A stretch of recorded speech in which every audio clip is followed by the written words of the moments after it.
Olá pessoal, tudo bem? Estamos aqui na TV ADA, eu sou o Júlio César, presidente da Associação de Diabetes. Estamos recebendo aqui o meu amigo Gregório. Vamos fazer um bate-papo com ele aqui sobre política, abordar vários assuntos para esclarecimento da população.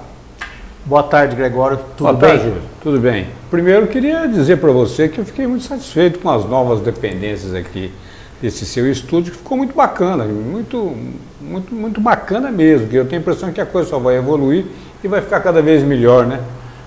Se Deus quiser, vamos devagarzinho, a gente vai chegando lá. Mas vamos começar aqui, Gregório, conversar, colocar as nossas experiências, mais a tua, que é muito mais experiente que eu nessa área política. Abordar a política nacional, o que você está achando do Brasil, fazendo uma comparação com alguns anos atrás, hoje, e pensar o que pode acontecer no futuro, como que está o Brasil nessa área? Júlio, 2020, nós estamos falando do Brasil hoje em 2020, que é um ano que nunca devia ter existido, né? O que aconteceu esse ano é um negócio maluco. Está todo mundo falando, meu Deus do céu, tomara que chegue o fim do ano logo para a gente ver se a coisa começa um ano novo diferente. Eu tenho a dizer para você o seguinte, Júlio, na minha opinião, na minha modesta opinião, por sinal, não sou especialista nesse tipo de área, mas eu acho que a nossa distribuição de recursos públicos, né, se você comparar a nível federal, estadual e municipal, é uma coisa que tem que ser revista com muita urgência. Por quê? Porque é na cidade que nós vivemos, né? São nas cidades que as pessoas vivem e é nas cidades que chega menos recursos.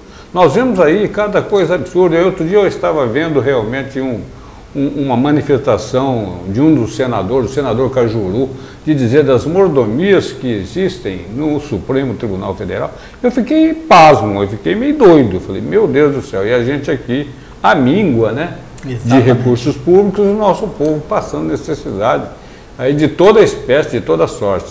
Então eu vejo que é muito urgente uma reforma tributária, né, para que o país possa caminhar de uma maneira diferente, fazendo com que as pessoas que vivem nas cidades sejam vistas de outra forma.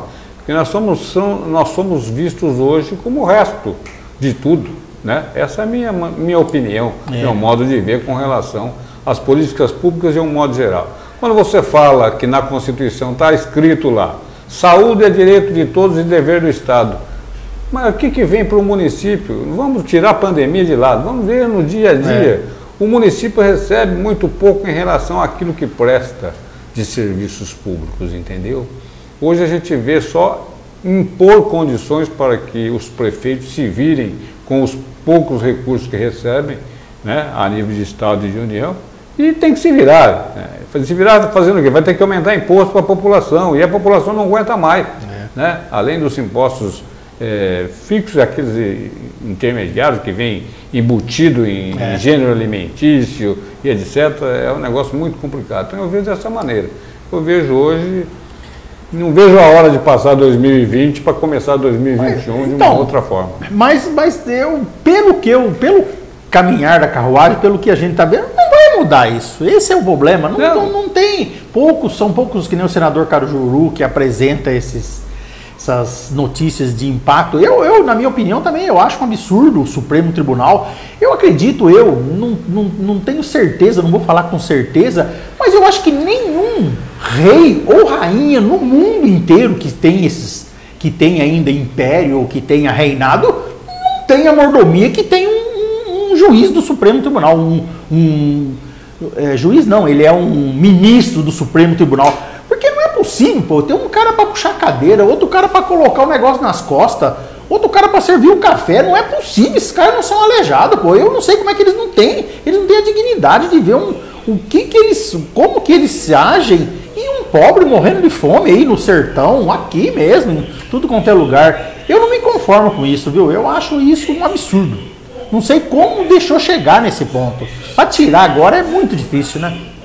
Sabe, Júlio, eu ainda tenho uma esperança, sabe? Eu ainda tenho esperança que isso um dia vai mudar. A gente está falando hoje numa situação totalmente atípica que nós estamos vivendo. Então é por isso que a gente fala, tomara que o ano acabe logo e comece um outro ano com uma nova perspectiva de melhora, né? Eu acredito no Brasil, eu penso no Brasil, como eu penso na Barra Funda, sabe? Eu sou bairrista, eu imagino dessa maneira. Então, eu acho que o Brasil tem tudo para dar certo, basta um pouco de boa vontade de todo mundo, né? Principalmente dos nossos governantes, né?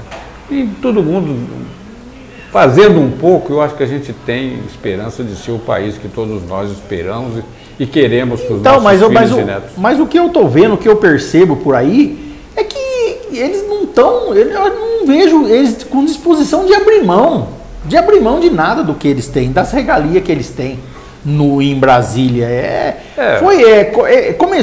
Isso daí começou assim.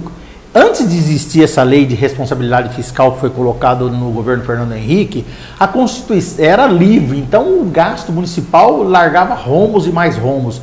E a Constituição, foi em 88, foi feito baseado, pensando para tentar brecar um pouco essa parte, essa ganância do município, não todos, lógico, mas de prefeitos que faziam isso.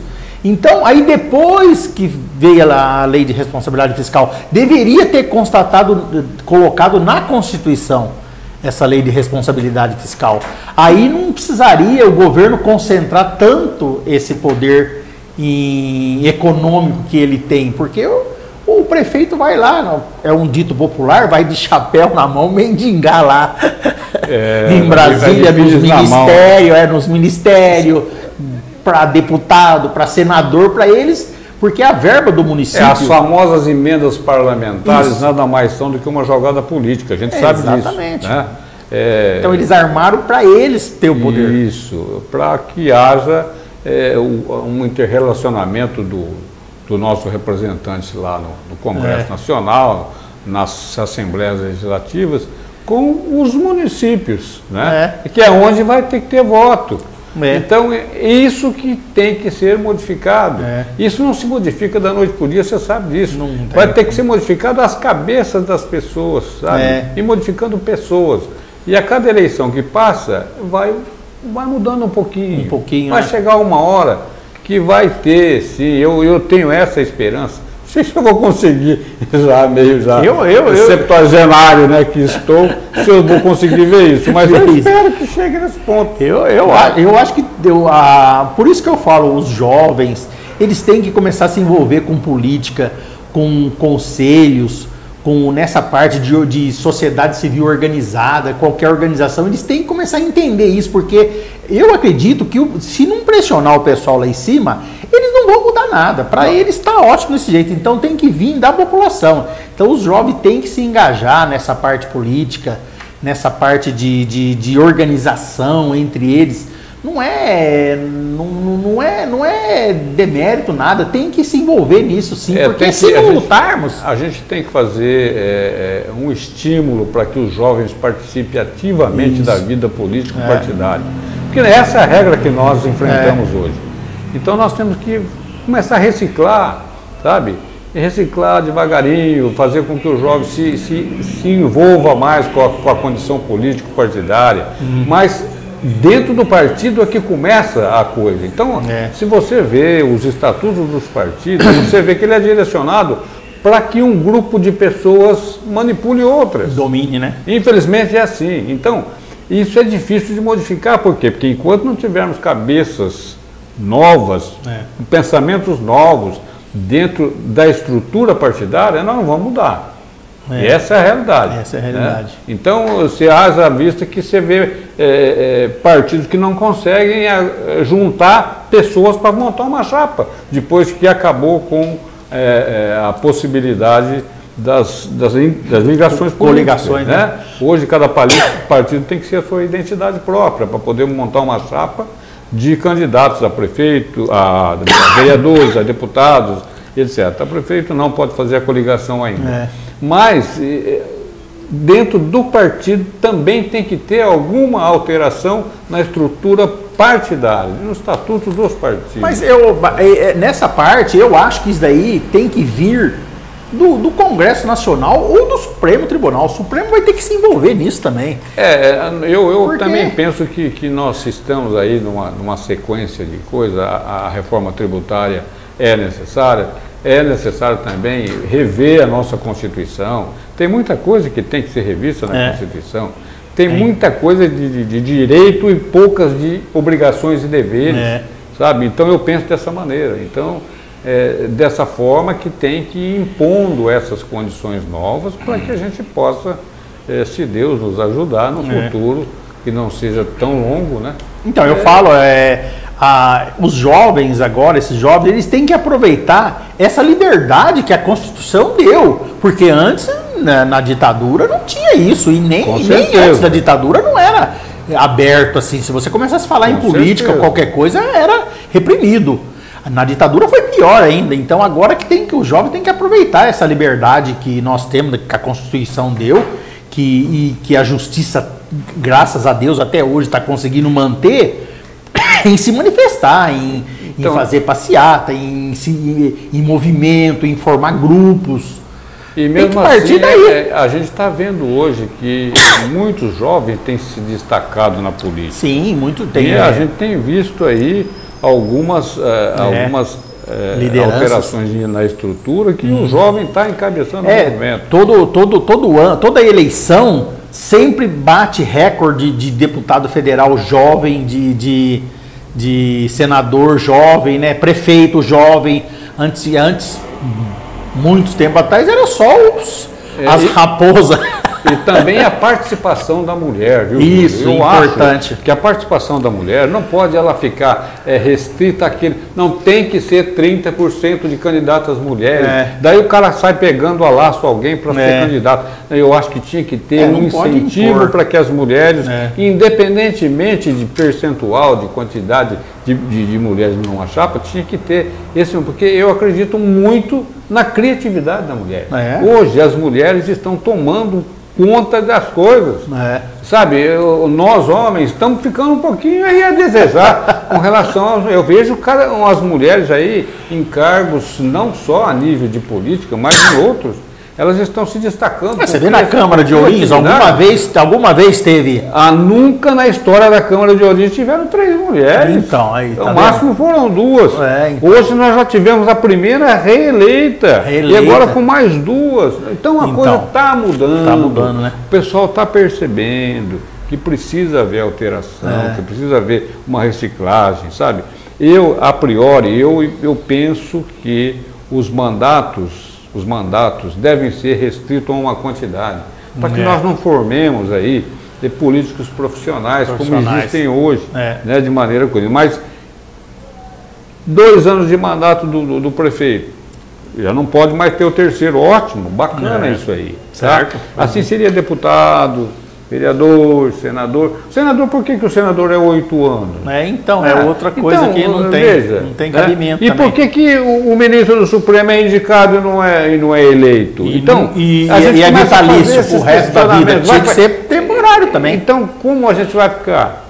Entendeu? Então, existem essas providências que eu penso que devem ser tomadas numa reforma ampla, bem ampla, para que possa mentes novas, com pensamentos assim mais aguçados e mais em prol da pátria, mais em prol do país, e mais em prol da sua cidade, para que eles façam esse tipo de trabalho, para que a gente possa atingir esses objetivos, entendeu? É difícil, mas não é impossível não. Não, é impossível. Sabe? Eu acredito que o Brasil, a moçada de hoje tem qualidade para isso. O Brasil, eu já li sobre isso, a estatística, o Brasil de país avançado, é um dos últimos em termos de liberdade assim, política, porque quase 70% ou 80% da administração federal no Brasil foi ditadura, desde o tempo da proclamação da República. Então foi pouquíssimo tempo. Agora, primeira vez que existiu que nem o Fernando Henrique, depois ficou o Itamar porque saiu, entrou o Lula, a Dilma, pouquíssimo. Nunca existiu no Brasil um tempo desse de democracia, de votação. Antes era 2 mandatos de presidente eleito e era ditadura, já caía a ditadura em cima. era mais um mandato ou dois em outra ditadura. Então agora que nós estamos aprendendo democracia. A nossa democracia ainda é muito jovem se comparado com o resto do mundo, países, tem 200, 300 anos. Então o que a gente vai tendo aos poucos, eu acredito que dá para botar o trem nos trilhos. Dá para colocar, né? Então vamos falar a nível estadual agora. Como é que tem que sair do estado e ir para o município também? Porque o estado é outro super arrecadador. Quando consegue escapar do governo federal, cai na mão do governo estadual. Aí o município é o último. O modelo de gestão, ele engloba tudo. Sabe? Quando a gente fala de todos. Por exemplo, o estado, ele é doido para repassar alguma coisa para o município. Mas não custeia. Então você passa uma atividade, mas o custeio é muito mais caro do que você fazer um empreendimento, sabe? E o custo disso, né? O custo operacional do sistema, como vai ser? Então é esse tipo de repasse de recursos públicos que eu falei no início da nossa conversa, que eu vejo ela no âmbito dos dois poderes principais para os municípios, entendeu? Tanto do governo federal quanto do governo estadual. Tem que vir mais recursos para as cidades, que é onde nós vivemos. Você não vive no estado, você não vive na União, você vive no município, vive na cidade. É aqui que nós temos que enfrentar os piores problemas, entendeu? Então, eu acredito que essa redistribuição de receitas, ela envolve os dois passa pelo Estado governo, também. O Estado está na mesma linha, não tem como, sabe? Porque se você pegar as obrigações, se você pegar no município, vamos tirar pelo município de Ourinhos, qual a obrigação estadual que tem no município? A obrigação estadual no município, escolas, que já quase todas já estão passando por administração municipal. A maioria é municipalizada. Já estão passando municipalizada. Saúde é municipalizada. Saúde já está parte municipalizada, ou o Estado só... Educação, de um modo geral, você fala da escola. Está tudo na mão do município. Convênio na mão do município. O governo só repassa um pouquinho lá e o município tem que completar. E os convênios que o Estado dá o encargo e poucas coisas para custear. E o que ele tem de forte aqui é a arrecadação, é a coletoria, tanto a Receita Federal, que é órgão federal, como a coletoria estadual, que é órgão estadual. Então o Estado age pouco no município, então ele não deveria ficar com uma fatia do bolo que ela tem. Eu acho isso daí injusto mesmo. O município é que deveria ficar com a maior parte. Então, a gente olha para você ver. Só nessa simples conversa a gente vai e volta no município. É aqui que acontece as coisas. É aqui que acontece. Eu tive uma reunião agora, uns dias atrás, lá na Secretaria da Educação. Eu sou do Conselho de Alimentação Escolar.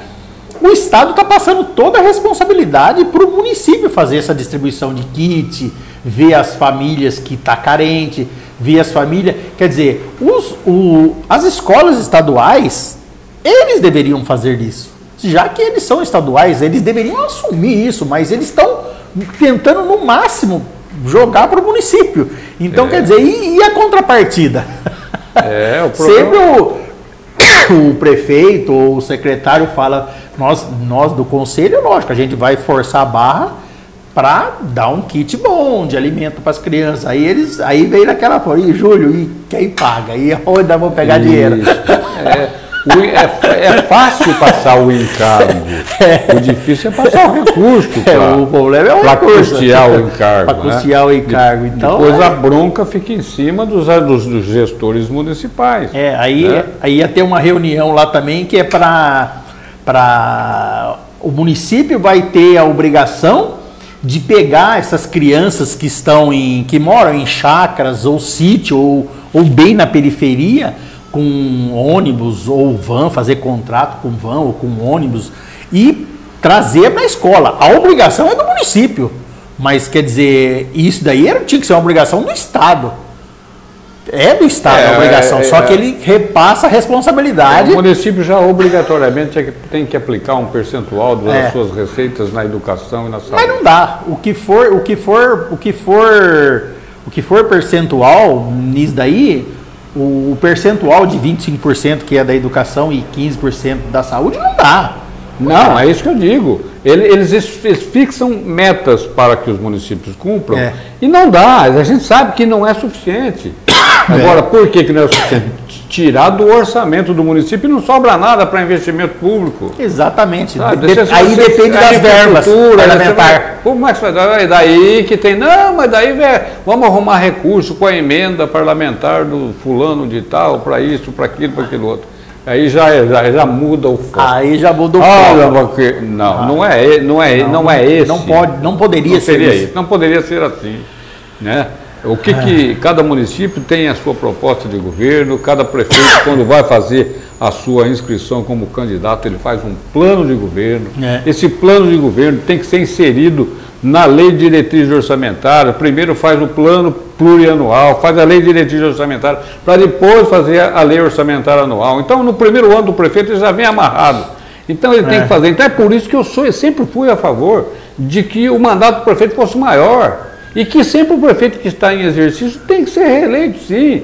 A não ser que seja muito ruim. Agora, nós não podemos ser hipócrita a ponto de imaginar. Não, porque não sei o quê, porque... Não, gente. Problema, por exemplo, eu vou abordar aqui uma coisa que é uma coisa gritante hoje na cidade. Eu, quando menino lá na Barra Funda, a minha mãe lavava a roupa para fora, que a gente falava isso, para as freguesas, para auxiliar na renda da família. Eu que ia buscar as roupas, que ia levar a roupa. E me lembro que nós tínhamos 3 tambores, que o caminhão, pipa da prefeitura passava semanalmente encher. Então eu falei, gente, eu estou com 70 anos, não morri. Tá? Esse tipo de problema vai ter sempre, sabe? Por quê? Porque se acerta uma coisa, a cidade está crescendo, a cidade está progredindo.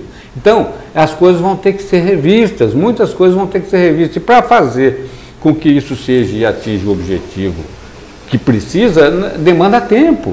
Então, você faz um plano de governo, você não pode fazer para 4 anos, tem que fazer para mais de 4 anos. O problema é que os governos, eles não dão continuidade à administração. Nessa parte de água, eu acho um absurdo em Ourinhos. Um absurdo, porque nós temos o rio aqui do lado. Não pode faltar água em Ourinhos, de jeito nenhum. Eu conversei com o pessoal da SAI, e eles ficaram até bravos comigo. Eu fiz uma comparação, eu faço mesmo essa comparação, e não coisa. Cidade, vamos lá, Las Vegas, fica num deserto de Nevada. Eu tenho um tio que morou lá. Ele morou lá, a minha filha foi para lá já, tudo. Sabe quantos quilômetros eles puxam de água para chegar na cidade de Las Vegas? 250 quilômetros é puxado o água-duto para ir lá. São 1.100.000 habitantes, mais ou menos, Las Vegas. Não falta uma gota d'água. Os engenheiros de lá são tão bons quanto os engenheiros daqui. Mas não é possível. O que acontece? Mas você sabe aqui é 10 metros do rio. Mas eu penso também de uma outra maneira. A cidade de Ourinhos, ela cresceu desordenadamente. Nós tínhamos muitos espaços vazios, totalmente inaproveitáveis. Depois se fazia um conjunto habitacional lá longe. Então, para você levar a infraestrutura lá, você fazia o quê? Você levava água, por exemplo, lá você ia desabastecer a rede. Ela ia ficar sem condição de fazer isso tudo, entendeu? Eu penso dessa maneira porque a gente viveu muito tempo na prefeitura, conhecia algumas coisas em relação a isso. Até falei algumas vezes nas redes sociais dos espaços vazios. Eu falei um aqui perto da Vila São Luís ali, né? Agora vai ser construído um edifício lá, uma moradia popular. Então aquilo ali vai ter que o quê? Vai ter que ter uma extensão de coisa de mais usuários. Então, não pode tirar da rede, tem que sair lá da saída. Tem que ser feito alguma coisa para que aquilo ali não venha influenciar no problema, né? Por exemplo. Mas é isso aí mesmo. A estrutura brasileira eles não têm continuação. Um projeto da cidade não tem continuação com os governos. Mas tudo bem, foi um prazer aqui conversar com você, Gregório. Pô, Júlio, nós batemos um papo e vamos conversar mais vezes aqui. Com certeza, agradeço a oportunidade. Mais algum outro assunto específico aqui, a gente vai conversar. Pode dar as suas considerações finais ao público. Queria agradecer você mais uma vez pela oportunidade e dizer para aqueles que estão nos vendo que Ourinhos precisa voltar a ser a rainha do Vale do Paranapanema. Não falta muito não, já está com umas vestes novas, devagarinho a gente vai fazendo alguns outros acertos e nós vamos chegar lá, se Deus quiser. Tá, muito obrigado, Gregorio.